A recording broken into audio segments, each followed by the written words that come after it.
Ang gabi ay unti-unting lumalatag sa ibabaw ng Makati, na parang isang mamahaling kumot na itim na pelus na tinabunan ang syudad. Mula sa bintanang salamin ng kanyang penthouse, mula sa sahig hanggang kisami, pinanood ni Arkitekto Miguel Migs Serrano ang pagbabagong anyo.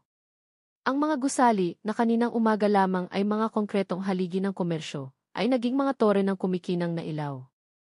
Bawat bintana ay isang bituin sa kalupaan, isang konstelasyong gawa ng tao. At lahat ng ito, sa isang paraan, ay tila bahagi ng kanyang mundo. Sa edad na 45, si Miguel Serrano ay nasa tuktok ng kanyang propesyon. Ang kanyang pangalan ay kasing kahulugan ng modernong arkitekturang Pilipino, matapang, makabago at palaging usap-usapan.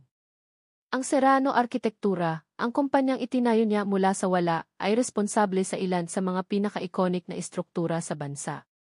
Tinawag siya ng mga magasinai ang arkitekto ng mga bituin, isang titulo na sa tingin niya ay medyo nakakahiya, ngunit lihim niyang ikinatutuwa.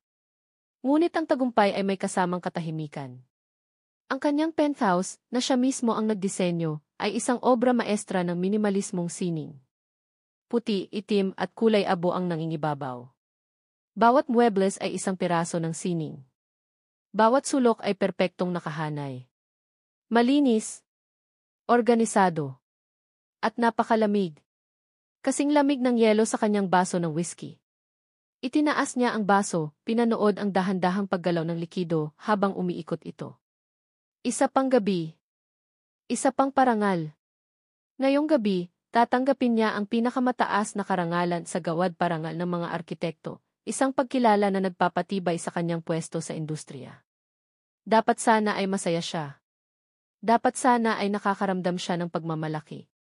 Ngunit ang tanging nararamdaman niya ay isang pamilyar na kabagutan, isang pakiramdam ng pagiging guwang sa gitna ng lahat ng karangyaan. Sir Miggs. Isang mahinang katok ang pumutol sa kanyang pag-iisip. Pumasok si Tess, ang kanyang executive assistant sa loob ng 10 taon. Si Tess, na may kanyang maikling buhok at mahusay na tindig, ay ang tanging pare-parehong bagay sa magulong mundo ni Miguel. Alam niya ang kanyang schedule, ang kanyang kape, at kung kailan siya dapat iwanang mag-isa. Handa na po ang sasakyan sa baba. Ang event ay magsisimula sa loob ng 1 oras. At na-double check ko na po ang speech ninyo sa teleprompter, sabi ni Tess, ang kanyang boses ay kalmado at profesional. Salamat, Tess, sagot ni Miguel, hindi inaalis ang tingin sa mga ilaw ng syudad. Maaari ka nang umuwi pagkatapos nito. Nag-alinlangan si Tess sa may pintuan. May isa pa po pala, sir. May email na dumating kaninang hapon. Mula sa isang eni. Humihingi ng donasyon para sa kanilang proyekto. Normal na ito. Araw-araw, nakakatanggap ang kanyang opisina ng daan-daang mga kahilingan. Ang Serrano Arkitektura ay may sariling foundation para sa mga ganitong bagay. Si Tess ang nag-aasikaso ng lahat. You know the standard procedure, Tess. I-forward mo na lang sa foundation. Opo, sir. Pero ang pangalan po kasi ng nagpadalad. Tumingin si Tess sa kanyang tablet. Mula po ito sa Bahay Pag-asa. Ang contact person ay si Celeste Reyes. Sa pagkarinig ng pangalan, biglang naniga si Miguel. Para siyang isang gusaling biglang nawala ng pundasyon. Ang baso sa kanyang kamay ay bahagyang nanginig. Celeste. Isang pangalan na hindi niya narinig sa loob ng halos 1 dekada. Isang pangalan na pilit niyang ibinaon sa pinakamalalim na bahagi ng kanyang alaala, sa ilalim ng mga blueprints, kontrata, at mga natapos na proyekto. Napansin ni Tess ang biglaang pagbabago sa kanyang amo. Ang dating kalmadong mukha nito ay bahagyang nagkaroon ng gulo. Sir, okay lang po kayo? Mabilis na kumilos si Miguel, ibinabalik ang maskara ng isang walang pakialam na si. It's just a name, Tess. Maraming Celeste sa mundo. Ngunit kahit sa kanyang sarili, ang mga salita ay tunog kasinungalingan. Pakitingnan mo na lang. I-delete mo kung hindi importante. Sige po, sir. Tumango si Tess, ngunit may pag-aalala sa kanyang mga mata bago siya tuluyang lumabas at isinara ang pinto. Naiwang mag-isa, dahan-dahang ibinaba ni Miguel ang kanyang baso sa isang marmol na mesa. Ang tunog ay umalinggaw-ngao sa katahimikan ng silid. Celeste Reyes. Ang pangalan ay parang isang multo. Isang bulong mula sa nakaraan. Biglang bumalik ang mga alaala na pilit niyang kinalimutan, hindi bilang malinaw na mga imahe, kundi bilang mga pira-pirasong pakiramdam. Ang amoy ng basang lupa pagkatapos ng ulan, isang malaking kaibahan sa amoy ng air conditioner at bagong print na papel sa kanyang opisina.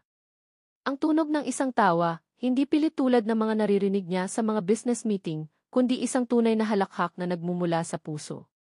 Ang pakiramdam ng isang kamay na nakahawak sa kanya, hindi para makipagkamay sa isang deal, kundi para lang magbahagi ng init. Umiling si Miguel, sinusubukang itaboy ang mga multo. Coincidence lang yon, bulong niya sa sarili.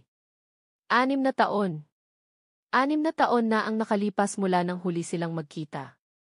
6 na taon mula noong araw na iyon, noong pinili niya ang isang malaking proyekto sa Dubai kaysa sa kanilang anibersaryo. Iyon ang huling patak. Hindi ko kayang makipagkumpetensya sa mga pangarap mo, Migs, sabi ni Celeste noon, ang mga luha ay dumadaloy sa kanyang mga pisngi. Masyado na silang malaki. Wala na akong lugar doon. Hindi niya ito pinigilan. Masyado siyang mayabang. Masyado siyang abala sa pag-abot ng mga bituin para mapansin na nawawala na pala ang kanyang buwan. Ipinilig niya ang kanyang ulo at tumayo. Kailangan niyang maghanda. May mga importanteng tao na naghihintay. May parangal na kailangang tanggapin. Ito ang buhay na pinili niya. Ang buhay na ipinagpalit niya para sa lahat. Pumunta siya sa kanyang walk-in closet, isang silid na kasing laki ng isang maliit na apartment. Pinili niya ang isang itim na suit na gawa ng isang sikat na designer, isang puting-puting damit, at isang kurbatang seda.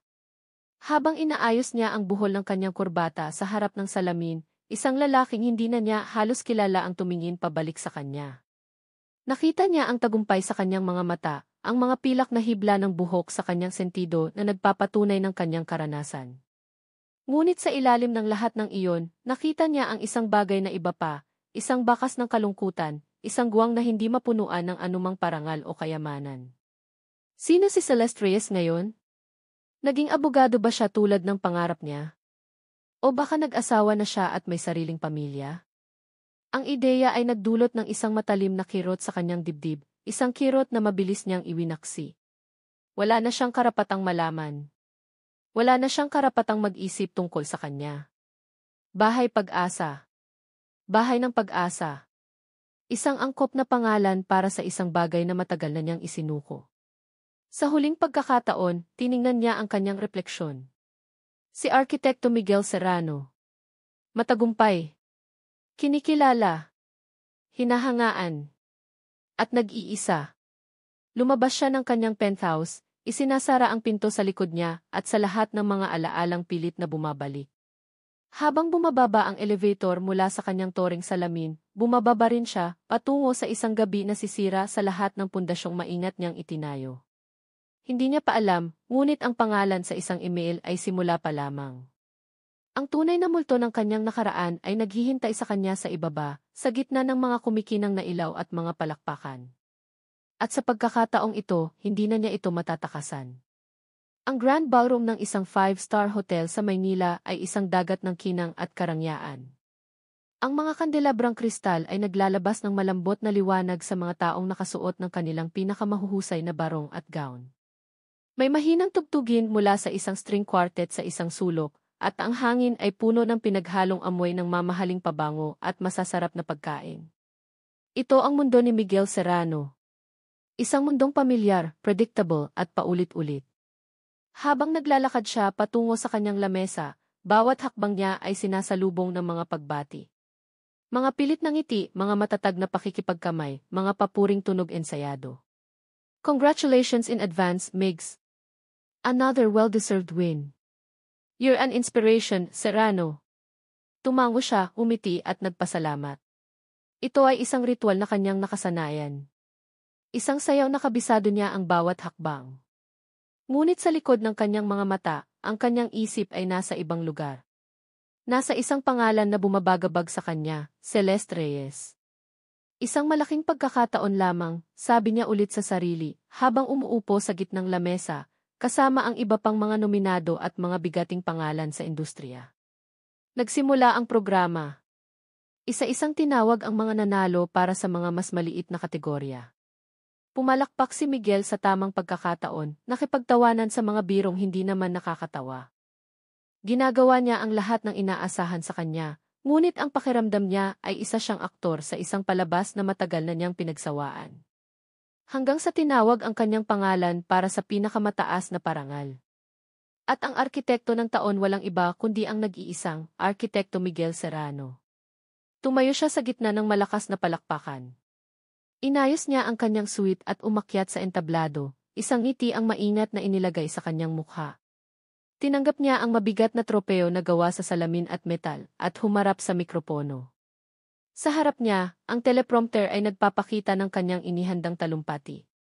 Maraming salamat sa karangalang ito, simula niya, ang kanyang boses ay kalmado at malakas, umaalingaw sa buong silid. Sinasabi nila na ang isang arkitekto ay hindi lang nagtatayo ng mga gusali. Nagtatayo kami ng mga pangarap. Lumilikha kami ng mga espasyo kung saan nabubuo ang mga alaala, kung saan hinuhubog ang kinabukasan. Mga salitang gasgas na sa paulit-ulit na paggamit. Mga salitang maganda pakinggan ngunit walang laman para sa kanya. Habang nagsasalita siya, ang kanyang mga mata ay otomatikong gumala sa mga mukha ng mga nakikinig, mga kliyente, mga katunggali, mga kasamahan. At doon, sa isang sulok ng SLA, malapit sa isang malaking bintana na tanaw ang hardin ng hotel, nahuli ng kanyang tingin ang isang pamilyar na figura. Natigilan siya. Ang mga salita sa teleprompter ay biglang lumabo. Si Celeste. Nakatayo siya doon, hindi nakasuot ng isang mamahaling gown, kundi isang simpleng asul na bestida na lalong nagpapatingkad sa kanyang natural na ganda. Mas maikli na ang kanyang buhok ngayon, hanggang balikat na lang, ngunit ang kanyang ngiti iyon pa rin ang ngiting minsang naging buong mundo niya. At hindi siya nag-iisa. Kasama niya ang 3 bata. 3 maliliit na bata, marahil mga 5 taong gulang, na masayang nagtitinginan sa isang desert cart na dumadaan. 2 babae at 1 lalaki. Hindi sila mga bisitang pandangal. Mukha silang isang ordinaryong pamilya na napadpad sa isang di pangkaraniwang lugar. Narinig niya ang mahinang bulong ni Celeste sa mga bata, dahan-dahan lang, mga anak. Maswerte lang tayo na nanalo tayo sa raffle ng foundation para makapunta dito. Raffle. Kaya pala sila narito. Hindi sila bahagi ng kanyang mundo. Mga bisita lang sila sa gilid nito. Ipinagpatuloy ni Miguel ang kanyang talumpati, ngunit ang kanyang boses ay naging parang sa isang robot. Ang kanyang mga mata ay nakapako sa 3 bata na ngayon ay tumatawa sa isang bagay na sinabi ng kanilang ina. Ang isang batang babae, na may laso sa buhok, ay may kurbang mga labi na katulad ng kay Celeste. Ang isa pang batang babae, na maisuot na salamin, ay napakunot ang noo habang tinitingnan ang isang bagay ng may pagkasyentipiko, isang kilos na alam ni Miguel. Iyon ang kilos niya kapag sinusuri niya ang isang blueprint. At ang batang lalaki. Diyos ko, ang mga mata ng batang lalaki. Tumingin si Miguel sa salamin tuwing umaga at ang mga matang iyon ang nakikita niya. Ang hugis, ang kulay, ang tindi. Ang malamig na pakiramdam sa kanyang tiyan ay naging isang nagielong takot. Nagsimula siyang magbilang sa kanyang isip, isang simpleng matematika na biglang naging pinakamahirap na equation sa mundo. 6 na taon. 6 na taon mula nang maghiwalay sila. Ang mga bata ay mukhang nasa 5 anyos. Hindi maaari. Hindi maaari. Natapos niya ang kanyang talumpati sa isang pilit na pasasalamat. Ang palakpakan ay parang isang ugong mula sa ilalim ng tubig. Bumaba siya ng entablado, tuliro, hindi pinapansin ang mga kamay na gustong makipagkamay sa kanya. Nilagpasan niya si Tess na nakakita ng gulat at pag-aalala sa kanyang mga mata. Ang kanyang mga paa ay may sariling isip. Dinala siya nito palayo sa section, palayo sa kanyang mundo ng salamin at bakal. Dinala siya nito patungo sa sulok kung saan nakatayo si Celeste at ang kanyang mga anak. Habang papalapit siya, unti-unting namatay ang tawa sa mga labi ni Celeste nang makita siya nito. Ang kanyang ngiti ay napalitan ng isang ekspresyong hindi mabasa ni Miguel, isang pinaghalong gulat, pag-iingat, at isang bakas ng lumang sakit. Migs, sabi ni Celeste, ang kanyang boses ay mahina ngunit matatag. Ang 3 bata ay tumingala sa kanya, puno ng pagtataka. Ang batang lalaki na may kanyang mga mata. Ang batang babae na may kanyang kilos. Ang isa pang batang babae na may ngiti ng kanyang ina. Sila ba? hindi niya matapos ang tanong. Ang mga salita ay naipit sa kanyang lalamunan, kasama ng hangin na tila hindi na niya mahinga. Ang buong ballroom ay parang umikot, at ang tanging matatag na bagay sa kanyang paningin ay ang apat na taong nasa harapan niya. Ang mukha ni Celeste ay nagbago. Ang gulat ay napalitan ng determinasyon, isang uri ng tapang na hinubog ng maraming taon ng pag-iisa. Akin sila, sabi niya ng may diin. Ang bawat salita ay parang isang pader na itinayo sa pagitan nila. Mommy, sino po siya? Tanong ng batang babae na mailaso, ang boses ay manipis at puno ng kuryosidad. Ang ngiti ni Celeste ay nasa kanyang mga labi. Isang dating kakilala lang ni Mommy, anak, sagot ni Celeste, ngunit ang kanyang mga mata ay hindi umalis sa mga mata ni Miguel. Matagal na panahon na. Matagal na panahon na. Ang mga salitang iyon ay tumusok kay Miguel na parang mga bubog. Ang silid ay tila lumiliit. Ang mga batang ito, ang magaganda at perpektong mga batang ito, kailangang sa kanya sila. Ang tiyempo. Ang kanilang mga mukha. Ang paraan ng kanilang paggalaw. Paano nangyaring hindi niya nalaman? Bakit hindi niya sinabi? Kailangan nating mag-usap, sabi niya, ang kanyang boses ay isang pabulong na puno ng desperasyon. Hindi na, sagot ni Celeste, ngunit bahagyang nanginig ang kanyang boses. Matagal ka nang pumili, Migs. Pinili mo ang iyong mga toring salamin. Pinili mo iyan kaysa sa lahat. Kaysa sa akin. Kaysa sa atin. Pero hindi ko alam Ibinaba niya ang kanyang boses, napansin ang mga nagtatakang tingin mula sa mga kalapit na mesa. Akin ba sila, Celeste? Mga anak ko ba sila? Paulit-ulit na umiling si Celeste, ngunit ang mga luha ay nagsimulang mamuo sa kanyang mga mata. Akin sila, ulit niya, mas mahina na ngayon. Sinubukan kong sabihin sa'yo, Migs. Noong nalaman kong buntis ako, tinawagan ko ang opisina mo ng maraming beses. Sumulat ako ng mga liham. Pero nagpalit ka na ng numero. Ang sabi ng sekretarya mo noon, hindi si Tess, yung isa pa, masyado ka raw abala. Pagkatapos ng ilang panahon, nakuha ko na ang mensahe. Ayaw mong mahanap. Ang bawat salita ay parang isang suntok sa sikmura ni Miguel. Naalala niya ang mga buwan pagkatapos nilang maghiwalay. Kung paano niya ibinuhos ang sarili sa trabaho, nagpalit ng numero, kumuha ng bagong sekretarya, lahat para maiwasan ang sakit na dulot ng pagkawala niya. Lahat para makabuo ng isang pader sa paligid ng kanyang sarili. Hindi niya alam na ang pader na iyon pala ang humarang sa pinakamahalagang balita ng kanyang buhay.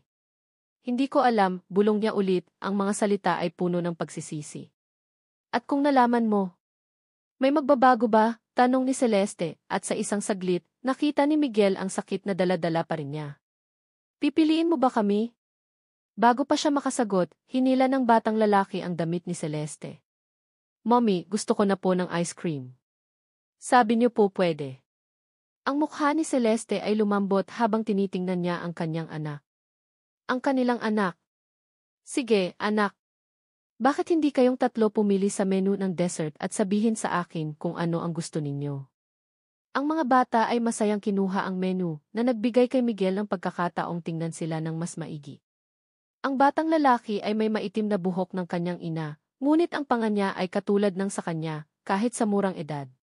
Ang dalawang babae ay magkamukha, perpektong pinaghalong silang dalawa ni Celeste. Anong mga pangalan nila? Tanong niya, halos hindi marinig ang sariling boses. Nag-atubili si Celeste pagkatapos ay bumuntong hininga. Parang isinuko na niya ang isang laban na matagal na niyang pinaglalabanan. Si Lina at si Clara ang mga babae. Ang lalaki, si Ben. Lina. Malinaw. Clara. Maliwanag. Ben Benjamin. Pangalan ng kanyang lolo. Ginawa ba niya iyon ng sadya? Ang gaganda nila, sabi niya, ang kanyang boses ay nagbabadya ng panginginig. Mas malambot na ngayon ang boses ni Celeste. At masaya sila. Masaya kami. Celeste, pakiusap. Kailangan nating pag-usapan to ng maayos.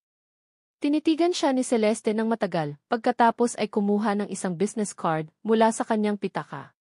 Hindi ito isang mamahaling card na may emboss na pangalan. Isang simpleng card lang ito. Bahay Pag-asa, basa niya. Sa ilalim nito, Celeste Reyes, Program Director. Naging totoo pala ang pangarap niya. Hindi para sa sarili niya, kundi para sa iba. Numero ng opisina ko yan, sabi ni Celeste. Tumawag ka bukas.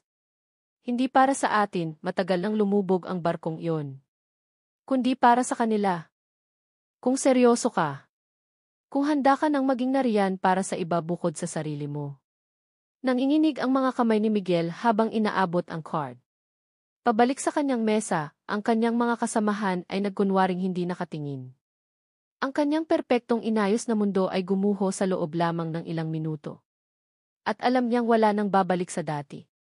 Habang naglalakad siya pabalik sa nanginginig na mga binti, narinig niya ang tawanan ng mga bata sa kanyang likuran. Ang tawanan ng kanyang mga anak. At sa unang pagkakataon sa loob ng maraming taon, ang kanyang imperyo ng salamin at bakal ay parang isang guwang na tor kumpara sa kung anong nawala sa kanya. At sa kung anong maaaring muli niyang matagpuan. Halos hindi nakatulog si Miguel ng gabing iyon. Sa tuwing ipipikit niya ang kanyang mga mata, nakikita niya ang kanilang mga mukha. Ang kanyang mga anak. Ang salita ay banyaga sa kanyang isipan, ngunit nagdudulot ito ng isang kakaibang init na hindi niya panaramdaman kailanman. Mayroon siyang 3 anak. 3 buhay na hindi niya naging bahagi sa loob ng 5 taon. 3 maliliit na mundo na umikot nang wala siya. Ang karaniwang katahimikan ng kanyang penthouse ay naging isang nakabibinging ingay. Bawat sulok ay tila sumisigaw sa kanyang pagkukulang. Ang malawak at walang laman na espasyo ay hindi na simbolo ng tagumpay, kundi ng kanyang kabiguan bilang isang tao. Kinaumagahan, bago pa man sumikat ang araw, umalis siya ng kondo. Ngunit hindi siya pumunta sa opisina. Nagmaneho siya patungo sa isang lugar na matagal na niyang hindi binibisita, ang ancestral home ng mga Serrano sa isang lumang distrito ng Maynila. Isang malaking bahay na bato, puno ng mga antigong kasangkapan at mga alaala ng isang pamilyang mas pinahahalagahan ang pangalan kaysa sa damdamin.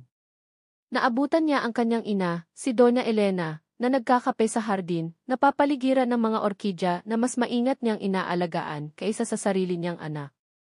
Si Doña Elena, palaging elegante kahit bagong gising, ay nagtaas ng kilay nang makita siya. Miguel, anak. Ang aga mo naman. May problema ba sa opisina? Ang tanong nito, ang boses ay kalmado, ngunit may pahiwatig ng pag-aalala para sa negosyo, hindi para sa kanya. Hindi sumagot si Miguel. Tumayo lang siya sa harap nito, ang kanyang mukha ay isang maskara ng kontroladong galit. Nasaan ang mga ito, ma? Tanong niya, ang kanyang boses ay malamig. Ang alin, Hijo? Ang mga sulat. Ang mga sulat mula kay Celeste. 6 na taon na ang nakalipas. Ang tasang porselana sa kamay ni Doña Elena ay bahagyang nanginig. Ibinalik niya ito sa platito ng mailabis na pag-iingat. Hindi siya tumingin sa mga mata ng kanyang anak. Hindi ko alam ang sinasabi mo. Huwag na tayong maglokohan, ma, alam nating pareho na lahat ng sulat na dumarating sa bahay na ito ay dumadaan muna sa inyo. Tinawagan ko si Tess kaninang madaling araw. Hinalughog niya ang lumang records. May mga nalog na registered mail mula kay Celeste Reyes na tinanggihan ng opisina noon sa utos ng dati kong sekretarya. Pero may mga sulat din na ipinadala dito. Sa bahay. Sa pangalan ko. Nasaan sila? Bumuntong hininga si Doña Elena, isang buntong hiningang puno ng pagod at pag-amin. Tumingin siya sa kanyang mga orkidya. Ginawa ko lang kung ano ang sa tingin ko ay tama. Ang tama? Sumabog ang galit ni Miguel, isang bagay na bihira niyang gawin sa harap ng kanyang ina. Ang itago sa akin na magkakaroon ako ng mga anak, iyon ba ang tama? Sa wakas, tumingin si Doña Elena sa kanya, ang kanyang mga mata ay matigas. Ang babaeng iyon ay isang distraksyon. Isang pagkakamali. Nakita ko kung paano kanya binabago. Nawawala ang iyong focus, ang iyong ambisyon. Ang pangalan ng mga Serrano ay nasa iyong mga balikat. Hindi mo iyon maaaring isakripisyo para sa isang simpleng babae na walang maibibigay sa iyo. Walang maibibigay, tumawa si Miguel ng mapait. Binigyan niya ako ng 3 anak, ma. 3 apo ninyo na hindi niyo man lang alam na nabubuhay. Tumayo si Doña Elena, ang kanyang tindig ay puno ng otoridad na nakasanayan niyang gamitin. At ano ang gagawin mo noon kung nalaman mo? Hihinto ka sa iyong karera. Babalik sa isang simpleng buhay? Isusuko ang lahat ng pinaghirapan ng ama mo, ng lolo mo. Sigaw ni Miguel, ang salita ay umalinggaw sa tahimik na hardin. Marahil. O marahil ay hahanap ako ng paraan. Isang paraan para magkaroon ng pareho. Ngunit hindi ninyo ako binigyan ng pagkakataong pumili. Kinuha ninyo iyon sa akin. Ang katahimikan ay bumalot sa kanila. Tanging ang huni ng mga ibon ang maririnig. Nasa lumang study ng iyong ama, sabi ni Doña Elena sa wakas, ang kanyang boses ay mas mahina na. Sa ilalim ng kanyang mesa, may isang maliit na bowl. Nandoon lahat. Hindi na nagsalita pa si Miguel. Tinalikuran niya ang kanyang ina at mabilis na naglakad papasok sa bahay. Ang amoy ng lumang kahoy at floor wax ay sumalubong sa kanya, ang amoy ng kanyang kabataan. Pumasok siya sa study ng kanyang ama, isang silid na hindi nagbago sa loob ng 20 taon.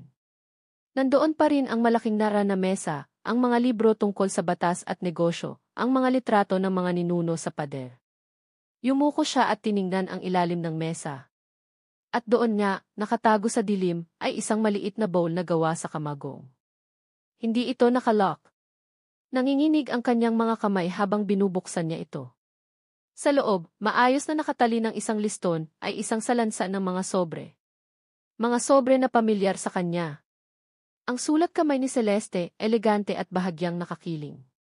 Ang lahat ay naka-address sa kanya, Miguel Serrano. Kinuha niya ang nasa ibabaw. Ang selyo ng petsa ay halos 6 na taon na ang nakalipas.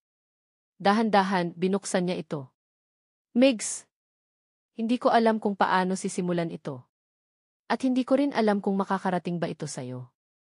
Pero kailangan kong subukan. Buntis ako. Magiging tatay ka na.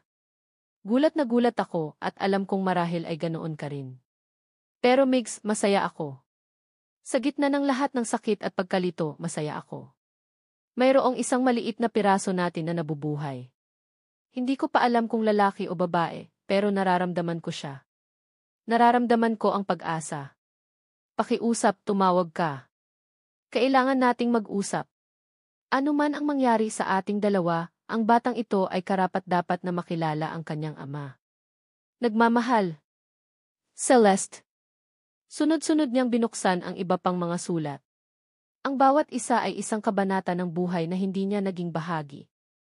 Ang unang ultrasound. Ang pag-alam na hindi lang isa, kundi 3. Ang kanyang mga takot. Ang kanyang mga pangarap para sa kanila. Ang unti-unting pagkawala ng pag-asa sa bawat sulat na hindi nasasagot. Ang huling sulat ay may ibang tono. Walang pag-asa. Puno ng pagtanggap at tahimik na lakas. Miguel. Ito na siguro ang huling sulat na isusulat ko. Malapit na silang dumating. Napagtanto ko na sa mga nakaraang buwan na kailangan kong gawin ito ng mag-isa. At ayos lang. Huwag kang mag-alala. Aalagaan ko sila. Mamahalin ko sila para sa ating dalawa. Ibibigay ko sa kanila ang isang buhay na puno ng pagmamahal at simpleng kaligayahan, malayo sa mundo ng anino at malamig na salamin. Sana, balang araw, mahanap mo rin ang iyong kaligayahan. Isang kaligayahang totoo at nagbibigay init. Isang kaligayahang hindi nasusukat sa taas ng mga gusali. Paalam, Migs. Celeste. Nang matapos niyang basahin ang huling sulat, ang mga luha ay malaya nang dumaloy sa kanyang mga pisngi. Hindi luha ng galit, kundi ng isang napakalalim na panghihinayang. 5 taon. 5 taon ng unang mga ngiti, unang mga salita, unang mga hakbang. 5 taon ng mga yakap sa gabi at mga kwento bago matulog. 5 taon na ninakaw sa kanya, hindi lang ng kanyang ina, kundi ng kanyang sariling ambisyon. Itiniklop niya ang mga sulat ng may pag-iingat at ibinalik sa bowl. Tumayo siya, hawak ang maliit na bowl na naglalaman ng kanyang pinakamalaking pagkakamali. Lumabas siya ng study at nakita ang kanyang ina na naghihintay sa salas. Ang mukha nito ay hindi na matigas, kundi puno ng pagsisisi. Migs, anak, patawarin mo ako, sabi nito, ang boses ay basag. Tumingin si Miguel sa kanyang ina, at sa unang pagkakataon, hindi galit ang nakita niya, kundi awa. Hindi lang kayo ang kailangang humingi ng tawad, ma, sabi niya. Dahil kung talagang gusto kong hanapin siya noon, kung talagang pinahalagahan ko siya, hahanapin ko siya kahit anong mangyari. Iniwan niya ang kanyang ina na umiiyak sa salas. Habang naglalakad siya palabas ng bahay na iyon, dala-dala ang bowl ng mga liham, alam niya ang kailangan niyang gawin. Hindi na niya maibabalik ang nakaraan. Ngunit sa awa ng Diyos, susubukan niyang maging bahagi ng kanilang hinaharap. Kinabukasan, sa eksaktong 9:00 ng umaga, tinawagan ni Miguel ang numero sa business card ni Celeste. Hindi si Tess ang pinatawag niya. Siya mismo. Ang bawat pagring ng telepono ay parang isang martilyong pumupukpok sa kanyang dibdib. Sa ikatlong ring, isang boses na hindi pamilyar ang sumagot. Bahay Pag-asa, magandang umaga. Hello, maaari ko bang makausap si Egil Celeste Reyes? Sinubukan niyang panatilihing kalmado ang kanyang boses, na para bang isa lamang itong ordinaryong business call. Sino po sila? Nag-atubili siya. Miguel. Miguel Serrano. Narinig niya ang isang sandaling katahimikan sa kabilang linya, na sinundan ng isang mahinang, sandali lang po. Ang paghihintay ay parang isang walang hanggang parusa. Bawat segundo ay isang pagkakataon para sa kanya na umatras, na sabihin sa sarili na ito ay isang masamang ideya. Ngunit nanatili siya sa linya, mahigpit ang hawak sa telepono. Migs! Ang boses niya. Hindi na ito ang boses ng dalagang minahal niya noon, mas malalim ito ngayon, mas matatag, hinubog ng mga karanasang hindi niya naging bahagi. Celeste, sagot niya. Salamat sa pagsagot. Kailangan nating mag-usap. Pakiusap. Muli, katahimikan. Pagkatapos ay isang buntong hininga. CJ. Pero hindi sa opisina ko. At lalong hindi sa mundo mo. Nag-isip siya sandali. May isang maliit na kapihan sa katipunan, malapit sa isang lumang bookstore. Kapihan sa kanto. Alam mo ba iyon? Hindi niya alam, ngunit hindi iyon mahalaga. Hahanapin ko. Anong oras? 3:00 ng hapon. Huwag kang magdala ng driver o bodyguard, Migs. Ikaw lang. At pagkatapos ay ibinaba na niya ang telepono. Dumating si Miguel sa kapihan sa kanto ng 15 minuto bago ang 3:00. Ang lugar ay isang malaking kaibahan sa mga mamahaling restaurant na kanyang pinupuntahan. Gawa sa kahoy ang mga mesa at upuan, may mga nakasabit na katutubong sining sa pader, at ang amoy ay pinaghalong bagong lutong kape at lumang libro mula sa katabing tindahan. Tahimik, simple at puno ng karakter. Tulad ni Celeste. Pinili niya ang isang mesa sa pinakasulok, malayo sa bintana. Nag-order siya ng barakong kape, itim at walang asukal. Habang naghihintay, ang kanyang mga kamay ay hindi mapakali sa ibabaw ng mesa. Ano ang sasabihin niya? Paano niya sisimulan? Ang sorry ay parang isang napakaliit na salita para sa isang pagkakamaling tumagal ng 6 na taon. Sakto 3:00, pumasok si Celeste. Nakasuot siya ng simpleng puting blusa at maong, ang kanyang buhok ay nakatali sa isang simpleng ponytail. Walang bakas ng kolorete sa kanyang mukha. Dala niya ang isang simpleng canvas tote bag sa kabila ng kanyang simpleng anyo, mayroon siyang isang aura ng kumpiyansa at kapayapaan na hindi kayang bilhin ng pera. Nakita niya agad si Miguel. Lumapit siya sa mesa at umupo sa tapat niya, hindi nagpapakita ng anumang emosyon. Salamat sa pagdating, simula ni Miguel. Sinabi kong darating ako, sagot niya, ang kanyang tono ay neutral. Mayroon tayong 30 minuto. May community meeting ako pagkatapos nito. Isang malinaw na mensahe, ito ay isang transaksyon, hindi isang pagkikita ng mga dating magkasintahan. Tumango si Miguel. Inilabas niya mula sa kanyang briefcase ang maliit na bowl. Ang parehong bowl na kinuha niya mula sa bahay ng kanyang mga magulang. Dahan-dahan niya itong itinulak sa gitna ng mesa. Tumingin si Celeste sa bowl, at sa unang pagkakataon, nakakita si Miguel ng isang bahagyang lamat sa kanyang kalmadong panlabas. Kinilala niya ito. Nakita ko sila, sabi ni Miguel. Lahat ng mga sulat. Kahapon lang. Itinago sila ng nanay ko. Sinubukan niyang ipaliwanag, ngunit pinutol siya ni Celeste. May pagkakaiba ba? Tanong niya, ang kanyang mga mata ay diretsong nakatitig sa kanya. Ang nanay mo, ang dati mong sekretarya sila ang mga pader. Pero ikaw ang nagtayo ng mga pader na iyon, Migs. Pinili mong palibutan ang sarili mo ng mga taong poprotekta sa iyong ambisyon, sa iyong mundo. Kung talagang mahalaga ako, kung talagang mahalaga kami, sana giniba mo ang mga pader na iyon para hanapin ako. Ang katotohanan sa kanyang mga salita ay tumama kay Miguel ng buong lakas. Tama siya. Wala siyang masisisi kundi ang sarili niya. Alam ko, sabi niya, ang kanyang boses ay halos pabulong. At pagsisisihan ko iyon habang buhay. Pero Celeste, hindi iyon ang dahilan kung bakit ako narito. Hindi para humingi ng tawad para sa nakaraan. Narito ako para sa hinaharap. Para sa kanila. Ano ang gusto mo, Migs? Magbigay ng pera? Isang malaking trust fund para sa kanilang pag-aaral? Iyon ba ang solusyon mo sa lahat ng bagay? May bahid ng pait sa kanyang boses. Hindi, mabilis niyang sagot. Gusto kong maging ama nila. Gusto ko silang makilala. Gusto kong malaman kung ano ang paborito nilang kulay, kung ano ang mga pangarap nila, kung ano ang mga kinatatakutan nila. Gusto kong maging bahagi ng buhay nila. Kung papayagan mo ako. Sumandal si Celeste sa kanyang upuan, pinag-aaralan ang kanyang mukha. Hindi ganoon kadali. Mayroon silang buhay. Isang masaya at simpleng buhay. Hindi ko hahayaang guluhin mo iyon dahil lang sa bigla mong naramdamang pagsisisi. Hindi ko guguluhin. Magsisimula ako ng dahan-dahan. Ano man ang gusto mo. Kahit ano. Ang desperasyon ay malinaw sa kanyang boses.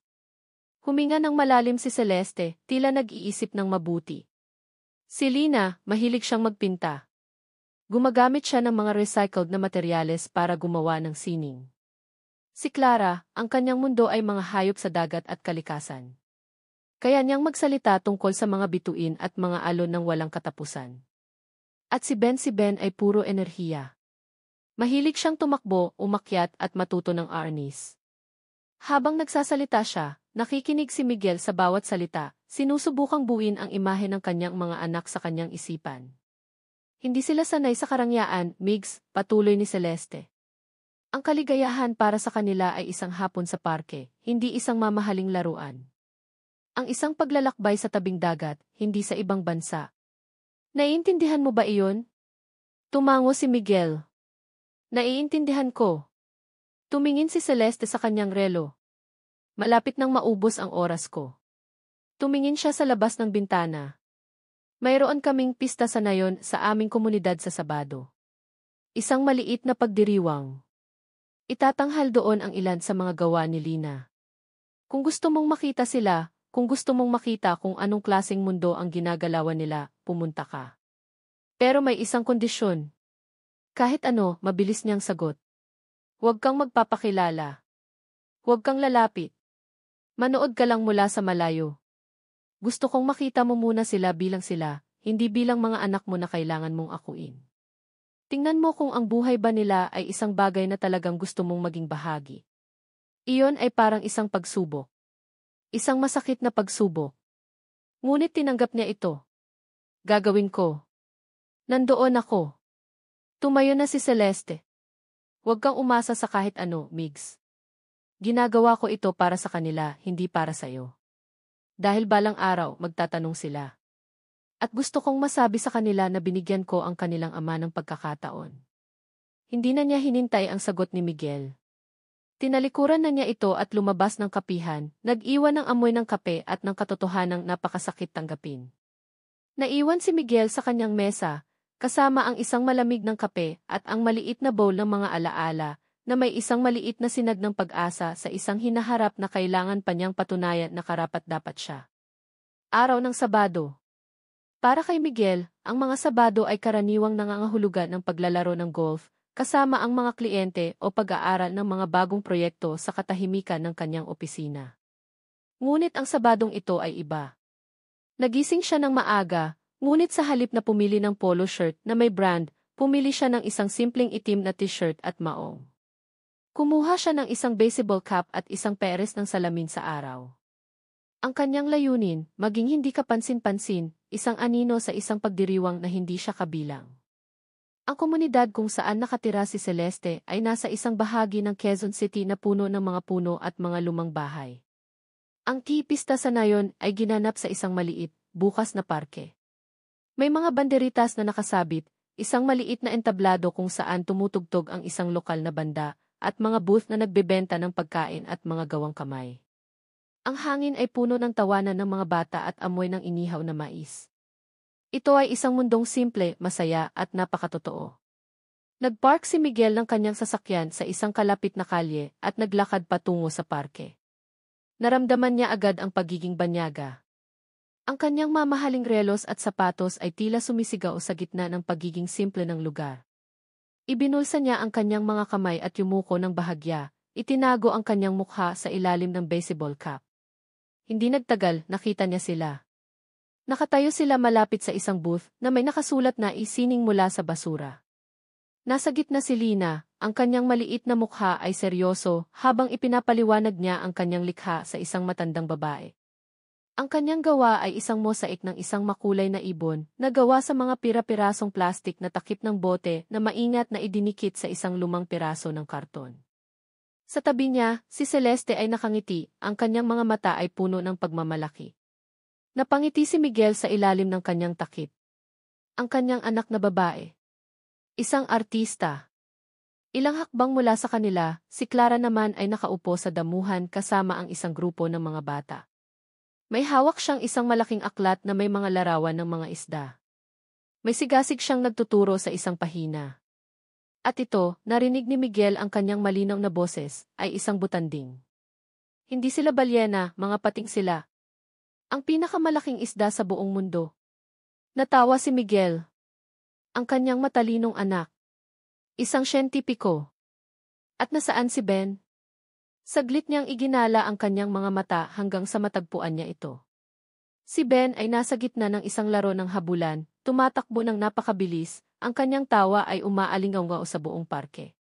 Puno ng buhay. Puno ng enerhiya. Ang kanyang anak na lalaki. Pumwesto si Miguel sa ilalim ng isang malaking puno ng akasya, sapat na malayo para hindi mapansin, ngunit sapat na malapit para makita at marinig ang lahat. Mula doon, sa loob ng halos 2 oras, pinanood niya ang buhay na hindi niya naging bahagi.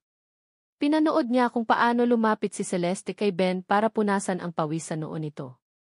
Pinanood niya kung paano inakbayan ni Lina si Clara nang matapos itong magkwento tungkol sa mga isda. Pinanood niya kung paano sila naghati-hati sa isang stick ng fishball, nagtatawanan na parang iyon na ang pinakamasarap na pagkain sa mundo. Nakita niya ang maliliit na bagay.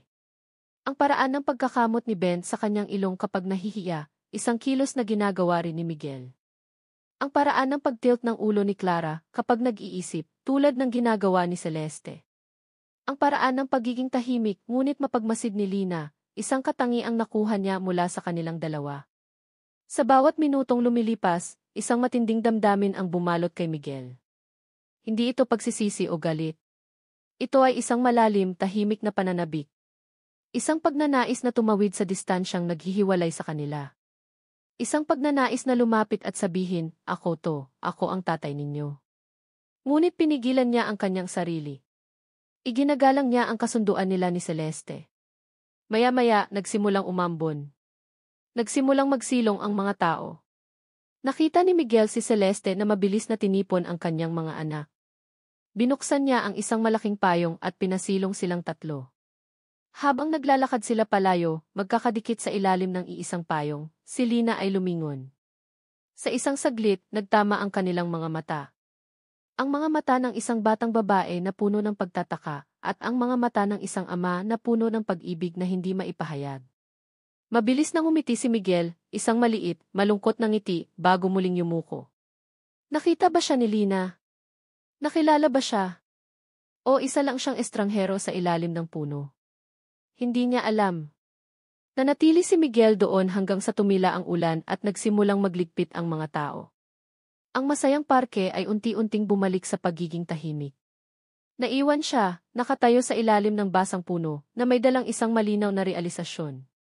Ang buhay na nakita niya ngayon, ang simpleng tawanan, ang pagmamahal na hindi nangangailangan ng salita, ang kaligayahan sa maliliit na bagay, iyon ang tunay na disenyo. Iyon ang obra maestrang hindi niya kailanman magagawa gamit ang salamin at bakal. At sa sandaling iyon, alam niya, nang walang anumang pag-aalinlangan, na gusto niyang maging bahagi nito. Handa siyang gawin ang lahat para lamang makatawid mula sa pagiging isang tagamasid sa malayo at maging isang tunay na kalahok sa kanilang buhay. Ang pagmamasid mula sa malayo ay nag-iwan kay Miguel ng isang malinaw na layunin, ngunit ang tanong ay paano? Paano siya papasok sa isang mundong perpektong nabuo nang wala siya? Alam niyang hindi niya maaaring gamitin ang kanyang karaniwang paraan, ang paggamit ng pera at impluwensya para makuha ang gusto niya. Iyon ang lumang Miguel. Ang bagong Miguel, ang amang nais niyang maging, ay kailangang matutong maging mas tuso, mas mapagpasensya, at higit sa lahat, mas taos puso. Lunes ng umaga. Sa isang board meeting sa Serrano Arkitektura, nagulat ang lahat sa anunsyo ni Miguel. Simula sa linggong ito, ibababa ko ang aking workload. Ang proyektong hotel sa Palawan at ang residential tower sa Cebu, ipapasa ko na ang pamamahala kay David Lim, sabi niya, tumutukoy sa kanyang pinakapinagkakatiwalaang partner. Ako na lang ang mag-o-oversee sa creative direction, pero ang day-to-day operations ay sa kanya na. Ang kanyang ama, si Don Ricardo, na nakaupo sa kabilang dulo ng mahabang mesa, ay hindi makapaniwala. Miguel, ano ng kalokohan ito? Ang Palawan Project ang maglalagay sa atin sa international map. May mga mas importanteng bagay akong kailangang asikasuhin pa. Sagot ni Miguel, ang kanyang boses ay kalmado ngunit pinal. Walang sinumang naglakas loob na magtanong kung ano ang mga bagay na iyon. Ang kanyang desisyon ay pinal. Pagkatapos ng pulong, tinawag niya si Tess sa kanyang opisina. Tess, kailangan ko ng tulong mo pero ito ay personal. Off the record. Tumango si Tess, ang kanyang mukha ay nagpapakita ng tapat na serbisyo. Ano po iyon, sir? Kailangan kong malaman ang lahat tungkol sa isang na tinatawag na Bahay Pag-asa at sa komunidad kung saan sila naglilingkod. Alamin mo kung ano ang mga programa nila, ano ang mga pangangailangan nila. At alamin mo rin ang schedule ng isang klase sa elementarya, ang klase ng mga grade 1 level na bata sa pampublikong paaralan sa lugar na iyon. Kailangan ko ng impormasyon pero gusto kong gawin mo ito nang hindi nila nalalaman. Discreetly. Si Tess, sa kanyang kahusayan, ay hindi nagtanong. Tumango lang siya. Masusunod po, sir. Sa sumunod na mga araw, ginamit ni Miguel ang kanyang bagong tuklas na libreng oras hindi para magpahinga, kundi para magplano. Alam niyang sinabi ni Celeste na hindi sila sanay sa karangyaan, kaya't ang kanyang mga unang hakbang ay kailangang maging banayad at hindi direkta. Sa pamamagitan ng impormasyong nakuha ni Tess, nalaman ni Miguel na ang Bahay Pag-asa ay may programa para sa sining na tinatawag na kulay at pag-asa, ngunit palaging kapos sa materyales. Sa halip na magpadala ng malaking tseke, nag-utos si Miguel sa kanyang foundation na magpadala ng isang anonymous na donasyon sa isang art supply store. Ang donasyon ay dumating sa anyo ng isang gift certificate na may sapat na halaga para tustusan ang programa sa loob ng isang taon na ipinadala sa Bahay Pag-asa. Walang pangalan ng Serrano, walang bakas niya. Nalaman din niya na ang klase ni Clara ay may paparating na field trip sa isang marine sanctuary sa Batangas, ngunit maraming mga bata ang hindi makakasama dahil sa kakulangan ng pondo para sa bus at pagkain. Kinausap niya ang isang catering service at isang bus company na dati niyang kliyente. Sa pamamagitan ng isang key corporate social responsibility program na bigla nilang inaisipang ilunsad, ang buong field trip ay na-sponsor. Muli walang pangalan ng Serrano na nabanggit. Para kay Ben, nalaman niyang ang basketball court sa parke, kung saan ito naglalaro ay may mga sirang ring at bitak-bitak na sahig. Kinausap niya ang isang construction firm, isang utang na loob, mula sa isang nakaraang proyekto, at sa loob ng isang linggo, ang buong court ay naayos, napinturahan ng bago, at may mga bagong ring. Ito ay ipinalabas bilang isang proyektong pambarangay. Habang ginagawa niya ang lahat ng ito, may isa pa siyang lihim na proyekto. Sa tulong ng isang real estate agent, nakahanap siya ng isang malawak na lupain sa Antipolo. Isang lugar na may mga puno, malayo sa polusyon ng syudad, at may sapat na espasyo para sa isang malaking hardin. Dinala niya ang kanyang sketchpad at nagsimulang gumuhit. Hindi isang toreng salamin, hindi isang modernong museo. Gumuhit siya ng isang bahay. Isang bahay na may malalaking bintana para papasukin ang liwanag, isang malawak na beranda para sa mga hapon ng pagpapahinga, at isang hardin kung saan maaaring magtanim ng mga bulaklak at maglaro ang mga bata. Ito ang magiging kanlungan niya, isang lugar na handa niyang ialok sa kanila balang araw. Isang hapon, habang abala siya sa kanyang mga plano, tumawag si Celeste. Nagulat si Miguel. Hindi niya inaasahan ito. Migs, sabi ni Celeste, at sa unang pagkakataon, may narinig siyang kakaibang tono sa boses nito, isang halo ng pagtataka at suspetsa. Celeste, napatawag ka. Dahil may mga kakaibang nangyayari dito, sabi niya. Bigla na lang, ang aming art program ay may pondo para sa isang taon. Ang field trip ng klase ni Clara ay biglang libre. Ang basketball court sa parke ay biglang naayos. Masyadong maraming magagandang bagay ang nangyayari ng sabay-sabay, Migs. Alam kong ikaw ang may gawa nito. Hindi itinanggi ni Miguel. Sinusubukan ko lang tumulong. Ang sabi ko, huwag kang manggulo. Ang sabi ko, manood ka lang muna. Hindi ako nanggugulo, mahinahon niyang sagot. Wala akong hinihinging kapalit. Walang nakakaalam na ako ang gumawa. Celeste, sinusunod ko lang ang sinabi mo. Pinagmamasdan ko ang mundo ninyo at nakikita ko kung saan ako maaaring makatulong ng hindi nagpapakilala. Hindi ba't iyon ang diwa ng pagtulong? Ang magbigay ng hindi naghihintay ng pagkilala? Natahimik si Celeste sa kabilang linya. Tila hindi niya inaasahan ang sagot na iyon. Ang mga bata masaya sila pag-amin niya sa wakas. Si Lina, hindi na niya mabitawan ang mga bago niyang pintura. Si Clara, hindi siya makapaghintay sa field trip. At si Ben halos doon na siya natutulog sa bagong court. Isang ngiti ang sumilay sa mga labi ni Miguel. Masaya akong marinig yan. Bakit mo ito ginagawa, Migs? Tanong ni Celeste, mas mahina na ngayon. Dahil iyan ang kaya kong gawin sa ngayon, sagot niya. Ang maging isang anino na sumusuporta. Hanggang sa payagan mo akong maging higit pa dyan. Isang mahabang katahimikan ang namagitan. Gusto ka nilang makilala, sabi ni Celeste sa wakas, ang mga salita ay tila mabigat para sa kanya. Pagkatapos ng pista, si Elina ay nagtanong tungkol sa lalaking nakatingin sa atin mula sa ilalim ng puno. Napanaginipan daw ni Ben na may nag-ayos ng court para sa kanya. At si Clara sinabi niyang ang probability na ang lahat ng ito ay coincidence lang ay 0.01%. Natawa si Miguel. Mga anak mo nga sila. Mga anak natin, pagtatama ni Celeste, at ang simpleng salitang iyon ay nagpadala ng alon ng init sa buong katawan ni Miguel. CJ, magkita tayo. Sa Sabado. Dalhin mo sila sa isang lugar. Ngunit sa isang huling kondisyon. Ano iyon? Isang lugar na totoo. Walang AIC treatment. Walang reservations. Isang lugar kung saan sila maaaring maging bata lang. At kung saan ikaw ay maaaring maging ikaw lang. Tumango si Miguel kahit hindi siya nakikita ni Celeste. Alam ko na kung saan. Ang napiling lugar ni Miguel ay ang La Mesa Eco Park. Isang malawak na santuwaryo ng kalikasan sa gitna ng magulong lungsod.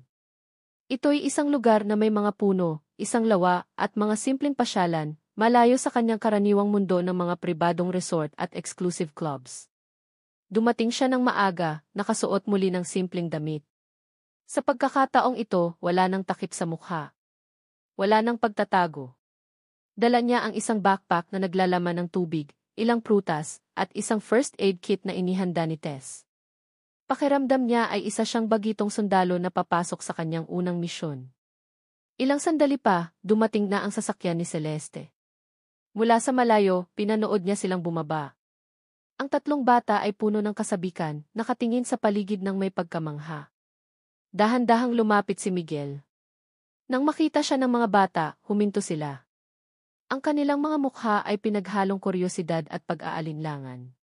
Si Celeste ay tumayo sa likuran nila, isang tahimik na suporta. Hay, sabi ni Miguel, lumuhod para maging kapantay nila. Ang kanyang puso ay kumakabog ng napakabilis. Ako si Migs. Kaibigan ng mommy ninyo. Si Ben, ang pinakamatapang sa tatlo, ang unang nagsalita. Kayo po yung nag-ayos ng basketball court. Nagulat si Miguel. Paano mo nalaman? Sabi ni Mommy, minsan ang mga taong tumutulong ay hindi nagpapakilala. Pero alam daw ng puso natin. Ngumiti si Miguel. Matalinong bata. Si Lina naman ang lumapit. Kayo rin po yung lalaki sa ilalim ng puno. Tumango si Miguel. Ako nga. Si Clara, ang pinakamapagmasid, ay tinitigan lang siya.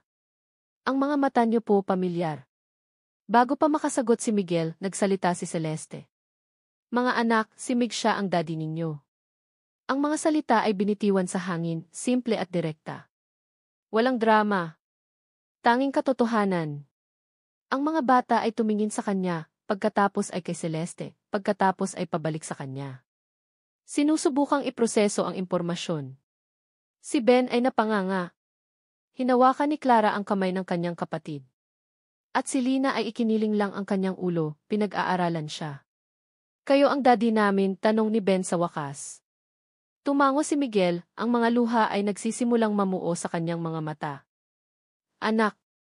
Ako nga. Alam kong wala ako sa matagal na panahon at patawarin ninyo ako. Pero nandito na ako ngayon kung tatanggapin ninyo ako. Ang sandaling iyon, ang marupok at sagradong sandali ng pagpapakilala, ay biglang sinira ng isang pamilyar na boses. Miguel! Napalingon silang lahat. Paparating na may mga hakbang na puno ng otoridad ay sina Don Ricardo at Doña Elena. Nakasuot sila ng kanilang panglinggong damit na tila hindi nababagay sa maputik na daan ng parke. Anak, ano ang ginagawa mo dito? Tanong ni Doña Elena. Ang kanyang mga mata ay tinitingnan si Celeste at ang mga bata ng may paghamak. At kasama mo pa sila. Ma, pa, ano nang ginagawa ninyo dito? Gulat na tanong ni Miguel, mabilis na tumayo sa pagitan ng kanyang mga magulang at ng kanyang bagong pamilya. Sinundan ka namin, pag-amin ni Don Ricardo. Nag-aalala kami. Pinapabayaan mo na ang kumpanya para dito. Ang kanyang tingin ay parang isang insulto. Ang mga bata, na natakot sa biglaang tensyon, ay lumapit sa likod ni Celeste. Sila ba ang mga sinasabi mong apo namin? Tanong ni Doña Elena, ang kanyang boses ay malamig. Tiningnan niya ang mga bata, hindi bilang pamilya, kundi bilang isang problema, isang iskandalo na kailangang ayusin. Dapat ay nasa bahay sila. Kasama natin. Hindi sa isang pampublikong lugar na tulad nito. Don Ricardo, Doña Elena, pakiusap, nagsimulang magsalita si Celeste, sinusubukang maging mahinahon. Huwag mo kaming kausapin, putol ni Doña Elena. Sabihin mo sa amin, magkano ang kailangan mo para mawala ka na lang at iwan sa amin ang mga bata. Iyon na ang huli.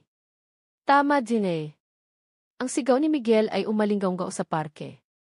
Ito ang unang pagkakataon na sinigawan niya ang kanyang mga magulang sa harap ng ibang tao.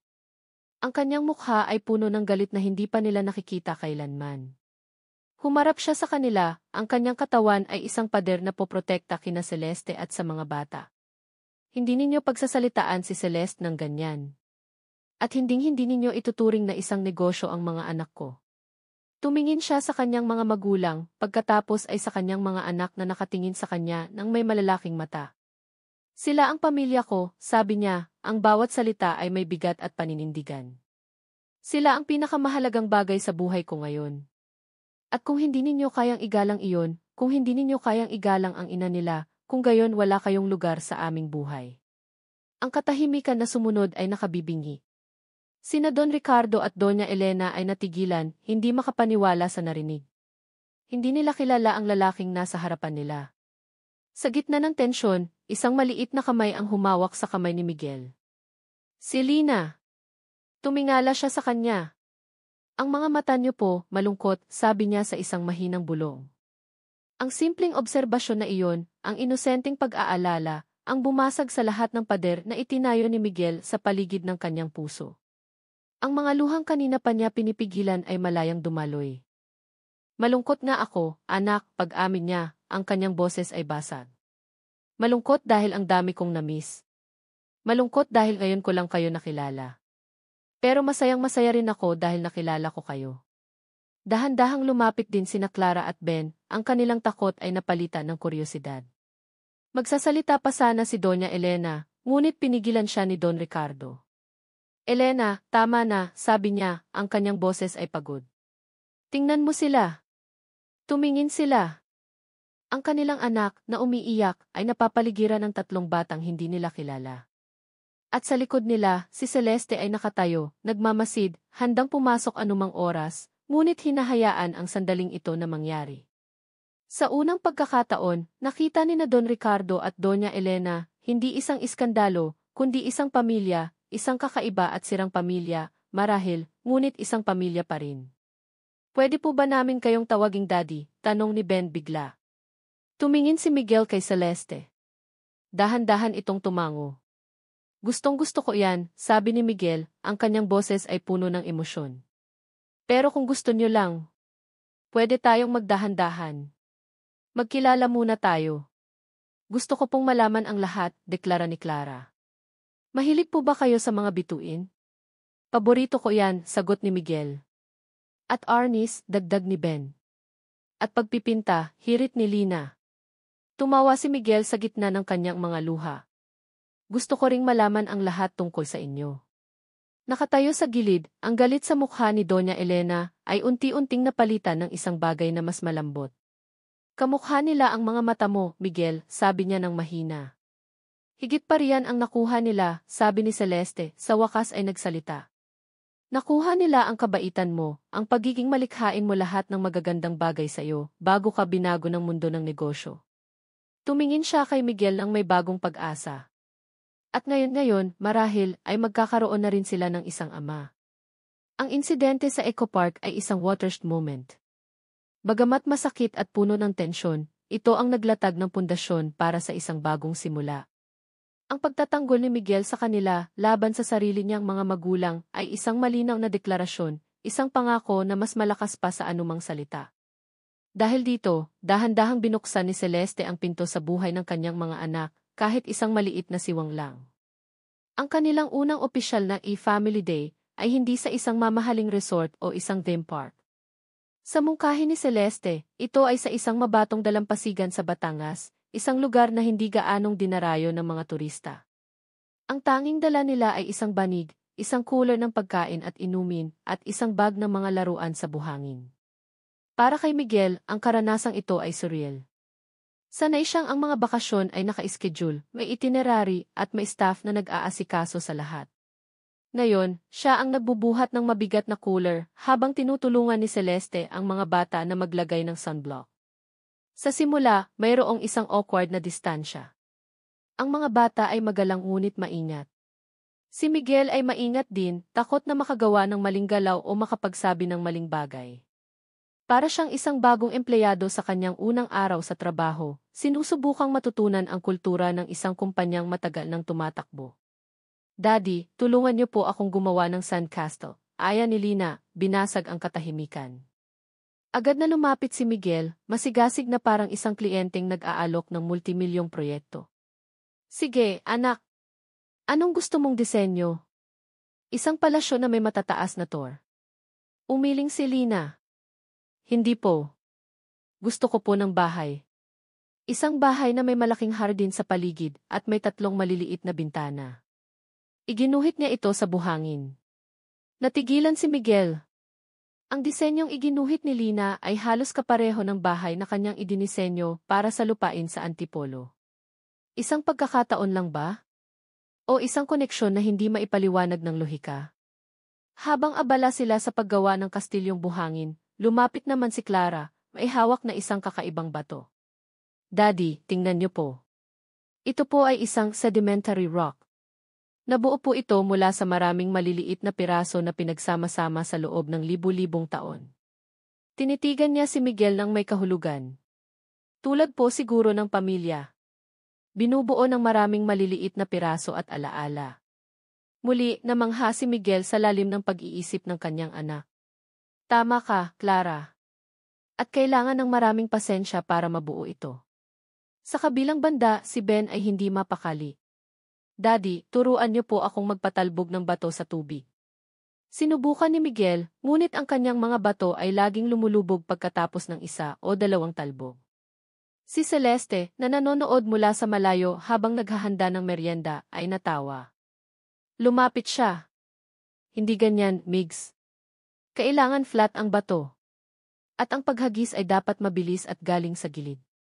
Kumuha siya ng isang patag na bato at sa isang mabilis na galaw, pinatalbog niya ito ng 7 o 8 beses sa ibabaw ng tubig. Wow! Ang galing ni Mommy, sigaw ni Ben. Tumingin si Miguel kay Celeste, napapangiti. May mga bagay pa rin pala akong hindi alam tungkol sa'yo. Marami pa, sagot ni Celeste, isang bahagyang ngiti ang sumilay sa kanyang mga labi. Ang buong hapon ay ginugol nila sa mga simpleng gawain. Naghabulan sila sa dalampasigan. Naghanap ng mga kakaibang kabibe.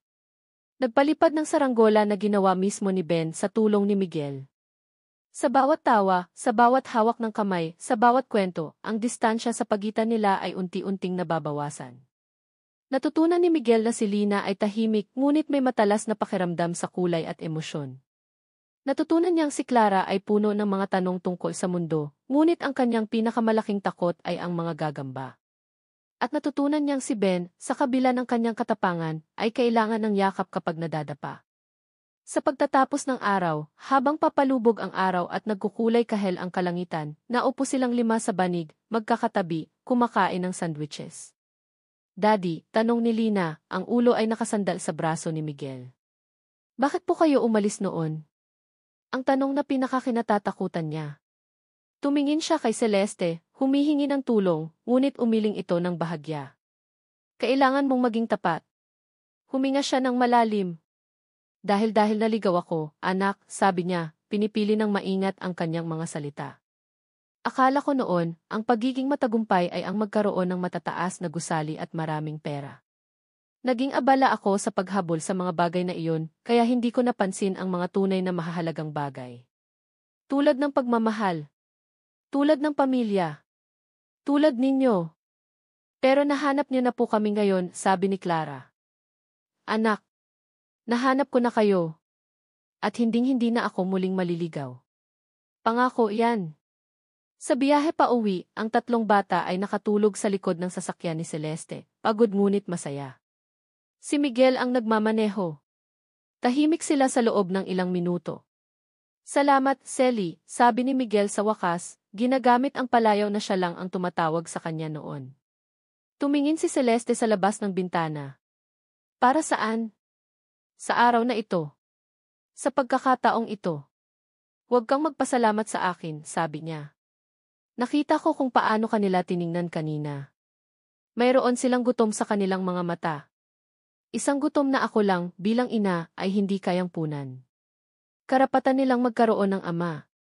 Ang tanong lang ay kung kaya mong panindigan ang pagiging ama na iyon. Tumingin si Miguel sa rearview mirror sa mga natutulog na mukha ng kanyang mga anak.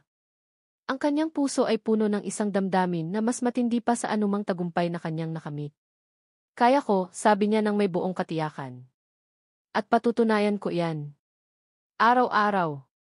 Ang mga sumunod na linggo ay naging isang maingat na sayaw ng pagkilala. Naging regular ang kanilang key family days tuwing Sabado. Minsan, sa isang public swimming pool. Minsan, sa isang botanical garden. Bawat pagkikita ay isang bagong aral para kay Miguel. Ngunit ang totoong pagsubok sa kanyang pangako ay dumating sa isang paraang hindi niya inaasahan, sa isang gabi na puno ng takot at pag-aalala. Gabi ng Miyerkules.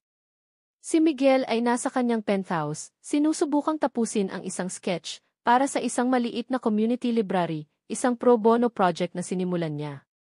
Ang kanyang isip ay lumilipad sa kanyang mga anak.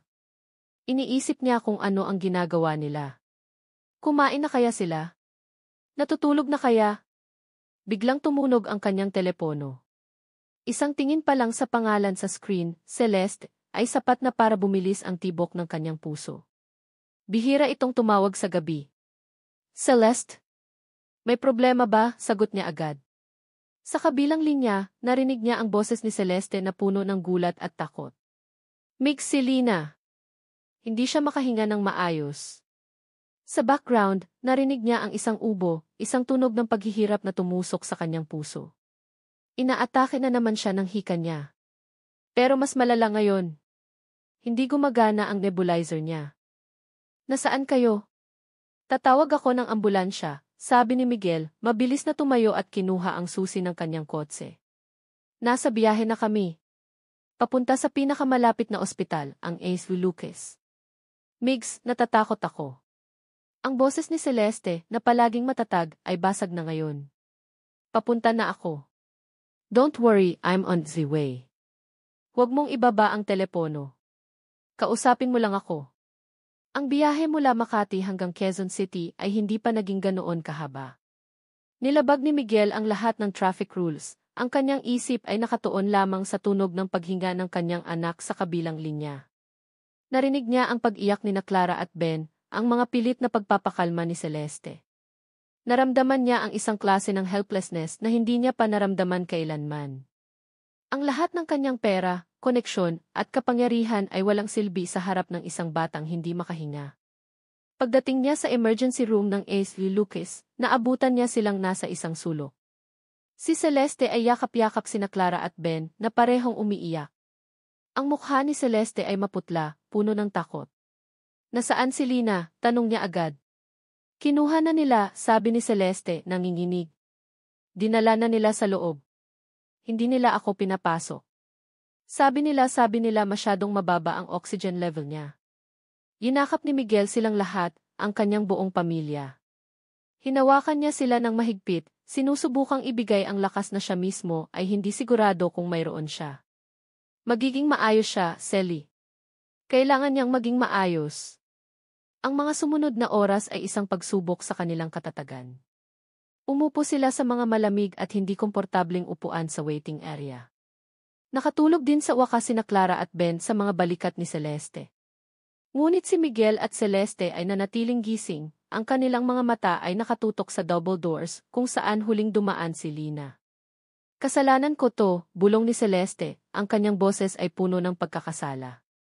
Napansin ko nang medyo humihingal siya kaninang hapon. Akala ko sapat na ang gamot niya. Dapat dinala ko na siya agad. Ang usok at polusyon sa syudad ay palaging kalaban ng baga ni Lina.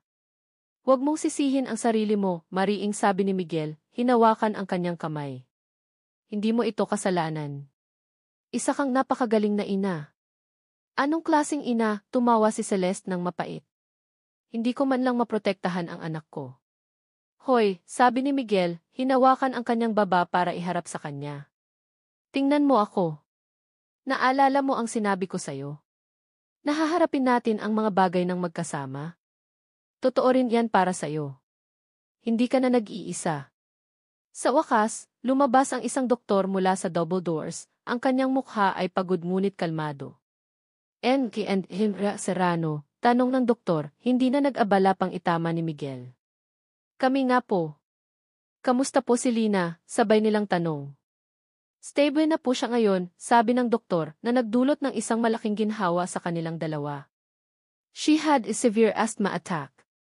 Nag-constrict po ng husto ang kanyang airways. Sinimulan na namin siya sa mas malakas na gamot, pero gusto naming i-observe siya overnight. Pwede na po ba namin siyang makita? Tanong ni Miguel. Tumango ang doktor. Hinihintay na niya kayo. At ang mga kapatid niya. Ginising nila sina Clara at Ben at sumunod sa doktor. Si Lina ay nakahiga sa isang hospital bed, mukhang napakaliit at marupok, na may mga tubo sa kanyang ilong at mga monitor na umuugong sa paligid niya. Daddy, sabi niya, ang kanyang boses ay mahina. Dumating ka. Mabilis na lumapit si Miguel sa kanyang tabi, hinawakan ang maliit niyang kamay. Siyempre, anak. Palagi akong darating kapag kailangan mo ako. Palagi. Umiti si Lina, pagod. Kayong dalawa. Tumingin siya sa kanyang mga magulang. Nagkatinginan si Miguel at Celeste sa ibabaw ng ulo ng kanilang anak. Kahit sa ospital, sinusubukan pa rin ni Lina na maging matchmaker. Maingat na umakyat sa kama sina Clara at Ben, masakit po ba, ate? Tanong ni Clara. Hindi na, tiniyak ni Lina. Binigyan ako ng mga doktor ng special medicine. Natakot po ako pag-amin ni Ben. Ako rin, sabi ni Lina. Pero naalala ko yung sinabi ni Daddy tungkol sa mga bituin. Na lahat tayo ay mga espesyal na bituin na may sariling liwanag. Kailangan ko lang pong magliwanag ng mas malakas para makahinga. Halos mabulunan si Miguel. Hindi niya alam na ganoon kalaki ang epekto ng kanyang mga salita sa kanya. Lumipas ang gabi. Ang kambal ay muling nakatulog sa isang silya. Si Miguel at Celeste ay nanatili sa magkabilang gilid ng kama ni Lina, walang gustong umalis. Hindi mo kailangang manatili, sabi ni Celeste bandang hating gabi. Alam kong may malaki kang meeting bukas. Si David na ang bahala doon, sagot ni Miguel. Dito ang kailangan ako. Gumising si Lina sa kalagitnaan ng gabi at pareho silang otomatikong lumapit para ayusin ang kanyang kumot. Nagtama ang kanilang mga kamay. Sa isang saglit, sa ilalim ng malabong ilaw ng ospital, hindi sila dalawang hiwalay na tao. Sila ay mga magulang, nagkakaisa sa kanilang pag-aalala at pagmamahal. Sa gitna ng krisis, isang bagong uri ng ugnayan ang nabubuo.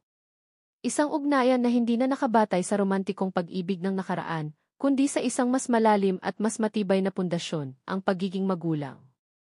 At sa gabing iyon, habang binabantayan nila ang paghinga ng kanilang anak, areho nilang naramdaman na ito ang simula ng kanilang tunay na paglalakbay bilang isang pamilya. Ang insidente sa ospital ay nag-iwan ng malalim na marka sa kanilang lahat. Para kay Lina, nagdulot ito ng bagong pag-iingat sa kanyang kalusugan. Para sa kambal, nagbigay ito ng isang maagang aral tungkol sa pagiging marupok ng buhay. Para kay Celeste, ito ay isang paalala na hindi na niya kailangang harapin ang lahat ng mag-isa. At para kay Miguel, ito ang huling patunay na kailangan niya. Ang kanyang desisyon ay hindi na isang pagpipilian, ito ay isang pangangailangan. Kinaumagahan pagkatapos mailabas si Lina sa ospital, habang tinutulungan ni Celeste si Lina sa kanyang bagong nebulizer treatment sa kanilang maliit na apartment, dumating si Miguel. Dala-dala niya hindi mga laruan o mga regalo, kundi isang malaking rolyo ng papel. Ano yan? Tanong ni Celeste, medyo nag-aalala. Isang ideya, sabi ni Miguel. Inilatag niya ang papel sa kanilang maliit na lamesa. Ito ay isang blueprint. Isang detalyadong plano ng lupain sa Antipolo. Migs, ano to? Ang magiging tahanan natin, sabi ni Miguel, ang kanyang boses ay kalmado at seryoso. Pero teka, pakinggan mo muna ako. Itinuro niya ang plano. Ito ang magiging pangunahing bahay. Ang disenyo ay ang bahay na kanyang pinapangarap, maluwag, puno ng liwanag, may 3 silid para sa mga bata, isang master bedroom, isang malaking kusina, at isang sala na nakaharap sa isang malawak na hardin. Ito ay para sa inyo. Para sa iyo at sa mga bata. Pagkatapos ay itinuro niya ang isang mas maliit na istruktura sa kabilang dulo ng hardin, konektado sa pangunahing bahay sa pamamagitan ng isang hardin na mailandas na bato. At ito, sabi niya, ay ang kasita. Isang studio type na bahay. Para sa akin. Tumingin si Celeste sa kanya, naguguluhan. Ano ang ibig mong sabihin? 2 bahay, Celi. Isang pamilya, paliwanag ni Miguel. Alam kong hindi na tayo babalik sa dati. Iginagalang ko yan. Hindi ito tungkol sa atin bilang mag-asawa. Ito ay tungkol sa atin bilang mga magulang. Kailangan ni Lina ng malinis na hangin, malayo sa polusyon. Kailangan ng mga bata ng lugar kung saan sila makakatakbo at makakapaglaro. At kailangan kanilang lahat na malapit. Kailangan kanila. Ibinaba niya ang kanyang tingin. At kailangan ko rin silang malapit sa akin. Lalo na pagkatapos ng nangyari. Gusto kong kung may mangyari man ulit, isang sigaw mo lang, isang takbo ko lang sa hardin, nandoon na ako. Magkakaroon tayo ng kanya-kanyang espasyo, kanya-kanyang buhay. Pero magkakaroon din sila ng isang hardin, kung saan pareho nilang makikita ang kanilang ina at ama. Natigilan si Celeste. Ang ideya ay radikal, hindi kinaugalian, ngunit sa isang kakaibang paraan, ito ay maisaysay. Ito ay isang solusyon na iginagalang ang kanilang nakaraan habang tinatanggap ang kanilang kasalukuyan bilang mga magulang. Ano nang sasabihin ng mga tao, alala niya. Wala akong pakialam sa sasabihin ng mga tao, sabi ni Miguel. Ang mahalaga sa akin ay ang sasabihin ng 3 taong ito. Tumingin siya sa mga bata na tahimik na nakikinig. Magkakaroon po ako ng sarili kong kwarto, tanong ni Ben, ang mga mata ay nanlalaki. At isang malaking hardin na pwedeng pagtaniman, dagdag ni Clara. At isang bintana kung saan makikita ko ang mga bituin sa gabi, bulong ni Lina. Lahat ng iyon, sagot ni Miguel, umingiti. At higit pa. Tumingin si Celeste sa mga umaasang mukha ng kanyang mga anak. Nakita niya ang kislap sa kanilang mga mata, isang kislap na dulot ng ideya ng pagkakaroon ng isang buong pamilya, kahit na sa isang hindi pangkaraniwang paraan. Tumingin siya pabalik kay Miguel. Nakita niya ang katapatan sa kanyang mga mata, isang malalim na pagnanais na bumawi at maging ama na kailangan ng kanyang mga anak. Ang lalaking nagtayo ng mga toring salamin para ihiwalay ang sarili ay nag-aalok ngayon na magtayo ng 2 bahay para lang pag-isahin ang kanyang pamilya. Huminga siya ng malalim. Sige, sabi niya sa wakas. Subukan natin. Ang salitang subukan natin ay sapat na para kay Miguel. Ito ang pinakamahalagang key na kanyang natanggap sa buong buhay niya. Hindi isang key sa isang kontrata ng negosyo, kundi isang key sa isang kontrata ng pamilya, isang kontrata na itatayo nila hindi sa papel, kundi sa lupa, semento, at sa isang hardin na magkokonekta sa kanilang mga puso. Ang sumunod na mga buwan ay naging isang alimpuyo ng aktibidad. Ibinuhos ni Miguel ang lahat ng kanyang enerhiya at pagkamalikhain sa pagtatayo ng kanilang bagong tahanan. Hindi ito tulad ng kanyang mga nakaraang proyekto kung saan siya ay isang arkitekto lamang na nagbibigay ng utos. Dito, siya ay isang ama na nagtatayo ng pangarap. Tuwing Sabado, isinasama niya ang pamilya sa construction site. Ang mga bata ay binigyan niya ng kanilang sariling maliliit na hard hats at laruang construction vests. Sila ang kanyang junior inspectors. Daddy, sigurado po ba kayo na matibay ang pundasyon? Seryosong tanong ni Clara, hawak ang isang checklist na siya mismo ang gumawa. Opo, Ma'am Inspector, sagot ni Miguel, nagpipigil ng tawa. Sinuri ko po ng 3 beses. Si Lina ang namamahala sa mga kulay. Sa halip ng mga karaniwang color swatches, nagdala siya ng mga dahon, bulaklak, at mga bato mula sa paligid. Daddy, gusto ko po ang kulay ng kwarto ko ay tulad nitong bulaklak ng bougainvillea. At ang pader sa sala, dapat kasing kulay ng lupa pagkatapos umulan. Sinunod ni Miguel ang bawat mungkahi. Ang bahay ay unti-unting nabubuo, hindi lang ayon sa kanyang blueprint, kundi ayon din sa mga pangarap ng kanyang mga anak. Si Ben naman ang nagtalaga sa sarili bilang landscape artist. Dito po natin ilalagay ang saucer goal, Daddy. At dito po, pwedeng maglagay ng akyatan. At dito, di. Sa proseso, hindi lang isang bahay ang kanilang itinatayo, kundi mga alaala. Ang kanilang unang piknik ay sa gitna ng hindi pa tapos na sala, nakaupo sa mga sako ng semento. Ang unang pagtatanim nila sa hardin ay ginawa kahit wala pang pader ang bahay. Maging ang relasyon ni Miguel sa kanyang mga magulang ay nagsimulang magbago. Isang araw, dumating sina Don Ricardo at Doña Elena sa site, dala ang kanilang pag-aalinlangan. Ngunit nang makita nila ang kanilang anak na masayang naglalaro ng putik kasama ang kanyang mga anak, may nagbago sa kanila. Si Doña Elena, na palaging nakikialam sa disenyo, ay lumapit kay Lina. Apo, anong kulay ang maganda para sa kusina? Tanong niya, isang bagay na hindi niya kailanman gagawin noon. Si Don Ricardo, na palaging nag-aalala sa gastos, ay naupo sa tabi ni Ben at tinuruan itong gumawa ng maliit na bangkang papel. Unti-unti ang pagtatayo ng bahay ay naging isang proyekto ng buong pamilya. Nang matapos ang bahay, dumating ang araw ng paglipat. Ito ay isang organisadong kaguluhan. Habang nagbubuhat ng mga kahon sina Miguel at Celeste, ang mga bata ay tumatakbo sa paligid, hindi makapaniwala na sa kanila na ang lahat ng espasyong iyon. Ang pangunahing bahay ay naging kanlungan ni Celeste at ng mga bata. Ito ay puno ng init, kulay at buhay. Ang bawat sulok ay may personal na ugnayan, ang mga painting ni Lina sa pader, ang maliit na science corner ni Clara, ang mga bola ni Ben na nakakalat kung saan-saan. Ang kasita ni Miguel, sa kabilang banda, ay isang testamento sa kanyang pagbabago. Ito ay minimalist pa rin, ngunit hindi na malamig.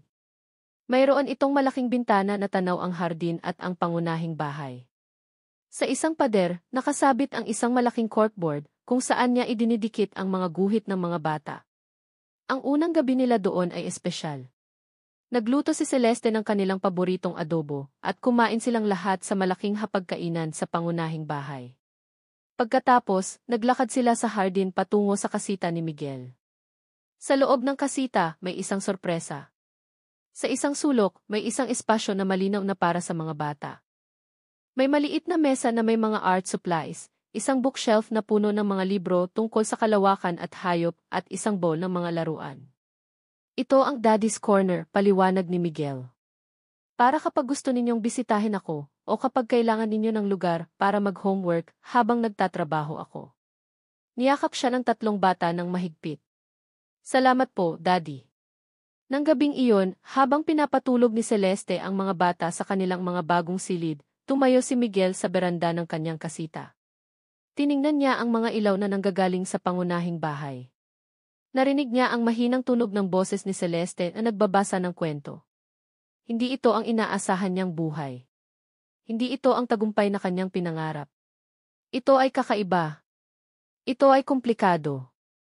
Ngunit habang nakatayo siya doon, sa pagitan ng kanyang dalawang mundo na pinag-isa ng isang hardin, naramdaman niya ang isang kapayapaan na hindi maibibigay ng anumang toring salamin. Ito ang kanyang bagong tahanan. Ang kanyang bagong disenyo. Ang kanyang bagong simula. Ang bagong kaayusan ay naging isang ritmo sa kanilang buhay. Ang dalawang bahay ay naging parang iisang tahanan na may mahabang pasilyo sa gitna, isang pasilyo na puno ng damo, bulaklak, at tawanan ng mga bata. Tuwing umaga, si Miguel ay naglalakad sa hardin para samahan silang mag-almusal bago siya bumalik sa kanyang kasita para magtrabaho. Ang mga bata ay malayang pumapasok sa kanyang studio, minsan para magtanong tungkol sa homework, minsan para lang ipakita ang isang bagong guhit o isang interesanting insekto na kanilang nakita. Ngunit ang tunay na paghilom ay nangyayari hindi lang sa pagitan ni Miguel at ng kanyang mga anak, kundi maging sa mga sugat ng nakaraan na dala ng kanyang sariling pamilya. Isang araw, si Ben ay may presentasyon sa paaralan, isang key show and tell, tungkol sa kanyang paboritong libangan. Napili niya ang arnis. Sa mga nagdaang buwan, si Miguel, sa tulong ng mga online video at ng isang lokal na guro, ay nagsimulang matuto ng mga pangunahing kaalaman para lang makasabay sa interes ng kanyang anak. Ngunit sa gabi bago ang presentasyon, nakita ni Miguel si Ben na tahimik na nakaupo sa hardin, ang kanyang mga patpat na iantok ay nasa kanyang tabi. "Hey, champion! Bakit malungkot ka?" tanong ni Miguel, umupo sa tabi niya. "Kinakabahan po ako, Daddy," pag-amin ni Ben, hindi tumitingin sa kanya. "Paano po kung magkamali ako sa harap ng lahat? Paano kung pagtawanan nila ako?" Ang takot na iyon. Kilalang-kilala ni Miguel ang takot na iyon. Ang takot na hindi maging sapat. Ang takot na mapahiya. Ang parehong takot na nagtulak sa kanya na maging perpeksyonista, na magtayo ng mga pader. Yinakap niya ang kanyang anak. "Ben, makinig ka sa akin. Ang tapang ay hindi nangangahulugang hindi ka natatakot. Ang tapang ay ang gawin ang isang bagay kahit na natatakot ka. At bukas, kapag tumayo ka sa harap ng klase mo, iyon ang ipapakita mo sa kanila. Hindi lang arnis. Ipapakita mo sa kanila kung ano ang itsura ng isang matapang na bata." Tumingin siya sa kanyang anak. "At kahit anong mangyari, manalo ka man o matalo, magkamali ka man o maging perpekto, hindi magbabago ang isang bagay. Sobrang proud ako sa'yo." "Okay." Tumango si Ben, medyo gumaan na ang loob. Ang hindi nila alam, sa beranda ng pangunahing bahay, ay may dalawang taong nakikinig, sina Don Ricardo at Doña Elena, na dumalaw para sa hapunan.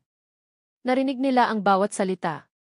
Napatingin si Don Ricardo sa kanyang asawa, ang kanyang mga mata ay puno ng isang emosyon na bihira niyang ipakita. "Ganyan sana tayo sa kanya noon," bulong niya, ang boses ay basag. Hinawakan ni Doña Elena ang kamay ng kanyang asawa. "Natuto siya sa mga pagkakamali natin," sabi niya. "Naging mas mabuting magulang siya kaysa sa atin." Kinabukasan, sa paaralan, buong pamilya ang dumating para suportahan si Ben, si Miguel, si Celeste, at maging ang kanyang lolo at lola. Medyo nanginginig pa sa simula, ngunit nang makita ni Ben ang kanyang pamilya na nakangiti sa kanya mula sa audience, bigla siyang nakahanap ng lakas. Ipinakita niya ang kanyang mga galaw sa arnis ng may kumpiyansa. Nagkamali siya ng ilang beses, ngunit nagpatuloy lang siya, tulad ng sinabi ng kanyang ama. Pagkatapos ng presentasyon, habang pauwi sila, tinabihan ni Don Ricardo si Miguel. "Anak," simula niya, tila nahihirapang hanapin ang mga tamang salita. "Mayroon akong dapat sabihin sa'yo. Isang bagay na dapat ko nang sinabi maraming taon na ang nakalipas." Naghihintay si Miguel, nagtataka. "Patawad," sabi ni Don Ricardo sa wakas, ang salita ay tila banyaga sa kanyang mga labi. "Patawarin mo ako sa pagtulak sa'yo na isipin na ang tagumpay sa negosyo ay mas mahalaga kaysa sa tagumpay sa buhay. Patawarin mo ako sa pagiging masyadong mahigpit na halos mawala mo na ang tunay na mahalaga." Naramdaman ni Miguel na namumuo ang luha sa kanyang mga mata. Hayaan mo akong matapos, sabi ng kanyang ama. Ang panonood sa'yo kasama ng iyong mga anak, ang makita kung paano mo sila pinili, kaysa sa lahat ipinaunawa nito sa akin kung gaano ako nagkamali. Ang kumpanya, ang pera wala itong halaga kumpara dito. Natutunan ko rin po iyon ng huli na pag-amin ni Miguel. Hindi pa huli pagtatama ni Don Ricardo. Tumingin ka sa paligid mo. Tumingin si Miguel. Nakita niya si Clara na masayang ipinapaliwanag sa kanyang lola ang konstelasyon ng Orion gamit ang kanyang mga daliri. Nakita niya si Lina na iginuguhit ang paaralan sa kanyang sketchbook habang hawak ni Celeste ang kanyang inhaler para lang makasiguro. At nakita niya si Ben sa unahan, nagsasanay pa rin ang kanyang mga galaw sa arnis kahit tapos na ang presentasyon. Nang gabing iyon, habang naghahapunan sila sa pangunahing bahay, isang bagong tradisyon ng pamilya, may nangyaring isa pang maliit na himala. Lola, tanong ni Lina habang kumakain sila. Pwede niyo po ba akong turuang mag-bake ng cookies? Yung tulad po ng kinukwento ni Daddy na ginagawa niyo para sa kanya noon. Halos mabitawan ni Doña Elena ang kanyang kubyertos. Ang kanyang matigas na postura ay biglang lumambot. Gusto mong magbake kasama ako? Kung okay lang po, mahiyain na sabi ni Lina. Ang mga mata ni Doña Elena ay napuno ng luha. Nako, apo, sabi niya, ang kanyang boses ay nanginginig. Walang mas makakapagpasaya sa akin. Nang gabing iyon, habang ang mga bata ay ipinapakita ang kanilang mga silid sa kanilang mga lolo at lola, natagpuan ni Celeste si Miguel sa kusina, naghuhugas ng mga pinggan. Nagbabago na rin ang mga magulang mo, sabi ni Celeste. Sinusubukan nila, sagot ni Miguel. Tulad ko. Higit pa sa pagsubok ang ginawa mo, Migs, sabi ni Celeste, ang kanyang boses ay malambot. Nagtagumpay ka kung saan ito tunay na mahalaga. Tumingin si Miguel sa kanya nang may pagtataka. Anong ibig mong sabihin?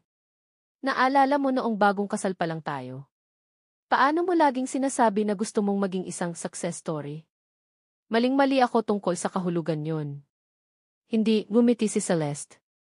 Kailangan mo lang ng panahon para malaman kung anong klaseng success story ang gusto mong isulat. At ngayon tingnan mo. Ikaw ang kwento ng isang ama na pinili ang pag-ibig kaysa sa pera. Isang lalaking natuto sa kanyang mga pagkakamali at naging mas mabuti dahil sa mga ito. Mula sa itaas, narinig nila ang malakas na tawanan. Si Clara ay tila binibigyan si Lolo Ricardo niya ng isang detalyadong lecture tungkol sa solar system, kumpleto sa sound effects. Lahat tayo may pinagsisisihan, patuloy ni Celeste. Pinagsisisihan kung hindi ako nagsumikap pang sabihin sa'yo ang tungkol sa pagbubuntis ko. Pinagsisisihan mong wala ka sa tabi nila. Pinagsisisihan ng mga magulang mo kung paano kanila pinalaki. Pero ang mga pagsisisi ay hindi na ganoon kahalaga kumpara sa kung ano ang ginagawa natin ngayon. Kailan ka pa naging ganyan karunong, biro ni Miguel?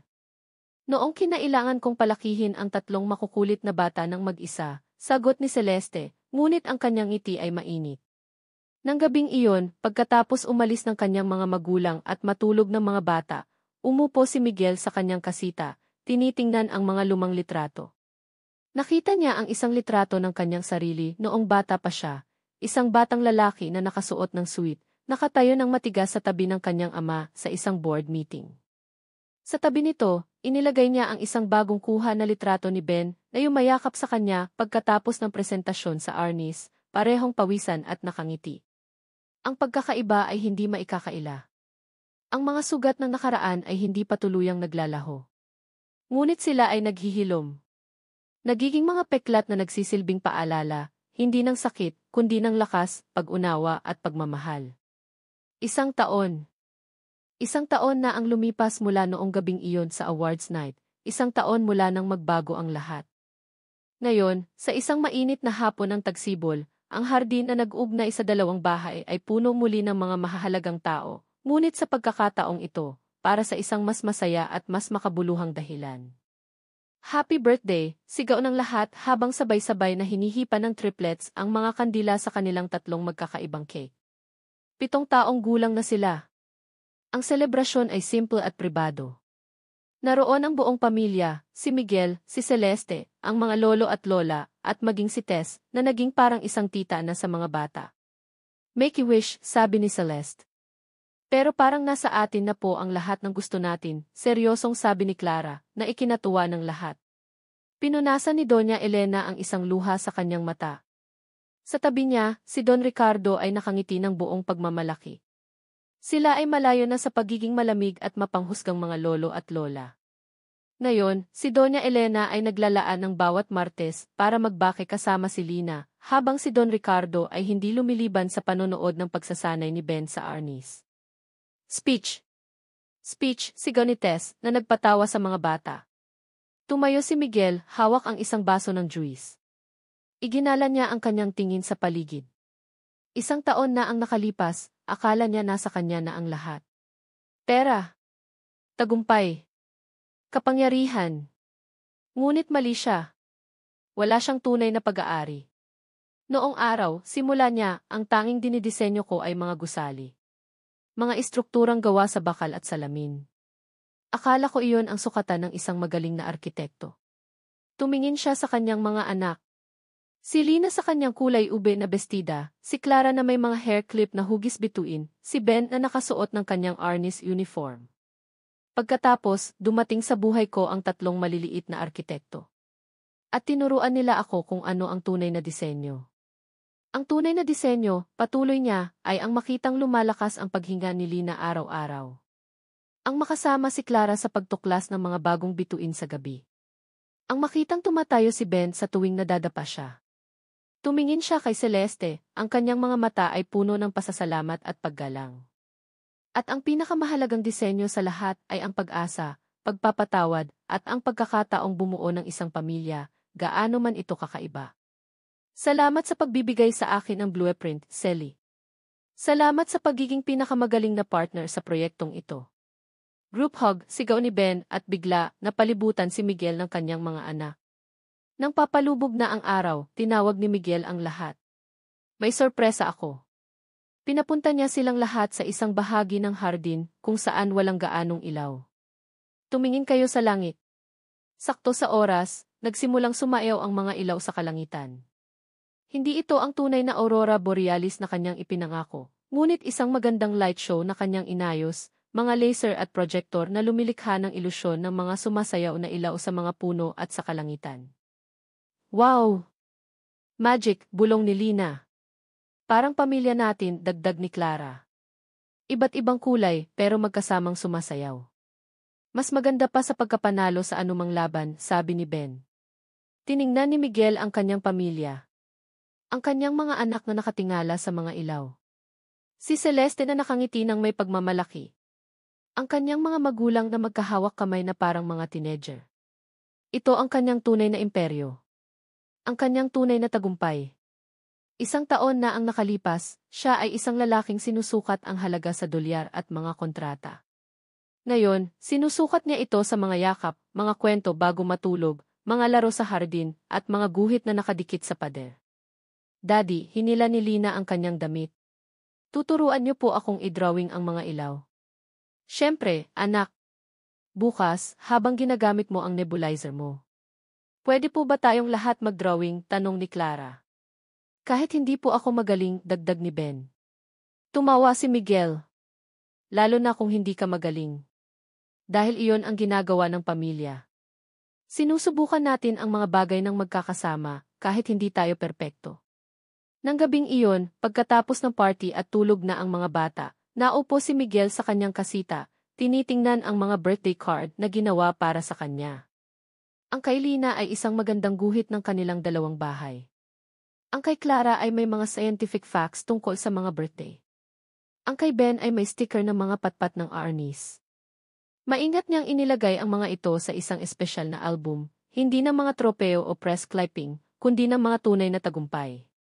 Sa huling pahina, inilagay niya ang isang litratong kuha kanina. Silang lahat, nakatingin sa mga ilaw, ang kanilang mga mukha ay puno ng pagkamangha. Sa ilalim nito, isinulat niya. Ang tunay na kahulugan ng tagumpay, ang magmahal at mahalin bilang kapalit. Si Arkitekto Miguel Serrano, na dating kilala sa kanyang mga toring salamin, ay mayroon na ngayong isang bagay na mas mahalaga. Isang pamilya na nagpapatunay na posible ang pangalawang pagkakataon, na kayang paghilumin ng pag-ibig ang mga lumang sugat, at kung minsan, ang pinakamagandang disenyo sa buhay ay hindi ang iyong binuo, kundi ang iyong natagpuan noong hindi mo ito hinahanap. Habang naglalakad siya sa pamilyar na landas sa pagitan ng kanyang kasita at ng pangunahing bahay, sa huling pagkakataon sa gabing iyon, para tingnan ang kanyang mga natutulog na anak, alam niya na ito, ang sandaling ito, ang buhay na ito, ang pag-ibig na ito, ay mas mahalaga kaysa sa lahat ng salamin at bakal na kanyang naitayo. Sa wakas, natagpuan na niya ang kanyang tunay na yaman. At ito ay kasing halaga ng bawat bituin sa kalangitan.